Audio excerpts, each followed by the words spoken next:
Hey everyone, it is Gills post-game talk here inside of Bramlage Coliseum. K-State gets it done 81-73 over Kansas. The Wildcats have now won 5 in a row. After that 6-game losing streak, it felt like the Cats just couldn't buy a win, and now it seems like Kansas State just can't lose. This team's playing at a very high level, and Jerome Tang remains perfect against Kansas inside of the Octagon of Doom as the head coach in Manhattan. And for the first time of those 3 wins, it for once did not take overtime. So, nice win for Kansas State. And we'll break down maybe the maturity from these guys after I remind you to hit subscribe, leave a like, leave a comment, all that good stuff. It helps us grow. It helps us reach more K-Staters, and that we appreciate that a lot. But this just didn't seem to feel like Kansas State beat Kansas, right? It usually feels like the players are on top of the world, and there's usually a court storming more often than not over the recent years when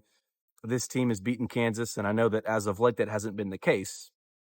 And obviously here on Saturday, you didn't see a court storming, right? You've got guys in the post-game presser, a mature answer, mature answers from it was David Gasson, Doug McDaniel, and Coleman Hawkins, who we talked to. Mature stuff. They treated this, obviously this one, does it mean more? Of course, but they kind of treated this one like it was any other win, and they've got a very good Arizona team coming into town on Tuesday, and this team has, obviously a long way to go to get to the NCAA tournament conversation, but I think this team has more things to worry about right now than celebrating a win over Kansas. Of course, I'll say it again. This one, of course, was a great win. Cats played well, and I'm sure that the team is very happy. You had Michael Beasley, Barry Brown, Jordan Henriquez, Martavius Irving. A lot of former K-Staters were here. Of course, this one meant a lot, but bigger picture, man, very mature. This team knows that this can't be the high of the season. If this is the high of your season, you're not winning more than 15 games, right? This team knows that it has more unfinished business moving forward, and this team is playing at a very high level. We've talked about the starting 5 a lot here, and Brendan Hazen was the only starter that didn't get double figures in scoring. He had 9. He had 3 3-pointers, and so that group continues to play. I don't want to say at an all-conference level, right? But they're playing pretty darn good. Doug McDaniel has a double-double with 11 assists. That's going to win you a lot of games in the Big 12. When your head of the snake is on the court making plays, you're going to win, right? Coleman Hawkins, of course, David Gasson's energy is great. Max Jones is, all the starters, right? We could talk about that all day long. But, with the game in particular, though, I mentioned the head of the snake for Kansas State, right? Kansas had DeJuan Harris, their dude, on the court for 4 minutes in that second half.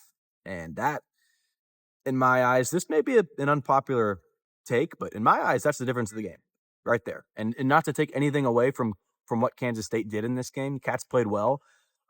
Bill Self, I think, mentioned in the presser that this was not the best defensive game, but offensively, both teams, certainly with Kansas State in particular, Kansas State played awesome. 81 points speaks for itself. But I hate to mention this because it takes away from what Kansas State did, but DeJuan Harris missing, 16 minutes in the first half. That's the difference of the game right there.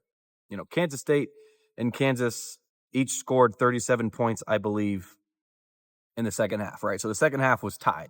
It was a wash, right? Kansas State was able to jump out to that 8-point lead in the first half. Well, because DeJuan Harris wasn't on the court. I mean, he is as good as as good as it gets in college basketball. He's not a scorer, right? But when we're looking at this Kansas State team, we're talking about guys playing to their roles. You don't have to necessarily be a scorer. DeJuan Harris, that was huge for Kansas State to jump out to that 8-point lead. If you don't get a lead at halftime, when DeJuan Harris plays 4 points, you're not going to win this game.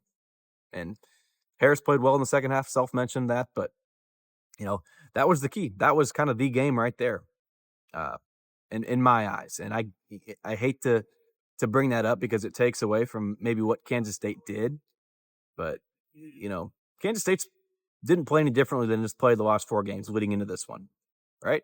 You had a close call at Arizona State, of course, but other than that, you were just dominating, right? You dominated Iowa State, you dominated West Virginia, you dominated Oklahoma State in that winning streak, and this wasn't maybe domination from Kansas State, but it was Kansas State controlled this one, and a lot to like from the Cats, but bigger picture, I just can't say enough about the words from the players. And, that's Jerome Tang's message all the time: win or lose, it's one game, put it in a box, move on. It's a one game season, right? And I think that his message, right, his coaches, the entire staff's message is getting through to this team that if you start looking ahead or you start remembering the previous game, that's a distraction, and you're not going to win games when you're not focused on the task at hand. I hate to keep mentioning Bill Self here on this Kansas State power talk, but Self mentioned how every day needs to be treated like a game day, not just a game day.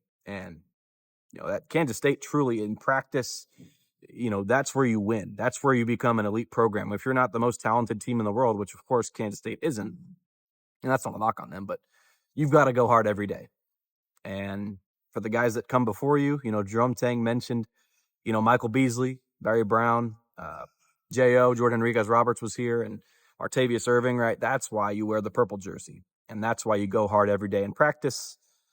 And clearly, this team is bought in on and off the court, not just on game days, but every day, right? You've got winners on this team now. Earlier in the year, that wasn't the case, but if Kansas State continues to play this brand of basketball, it's going to win a lot of games moving forward. Next up, of course, is Arizona on Tuesday here inside of Bramlage Coliseum. As K-State looks to continue this winning streak, and who knows, guys, the NCAA tournament, you're going to get back onto that bubble sooner rather than later if you keep picking up quality wins here in the Big 12.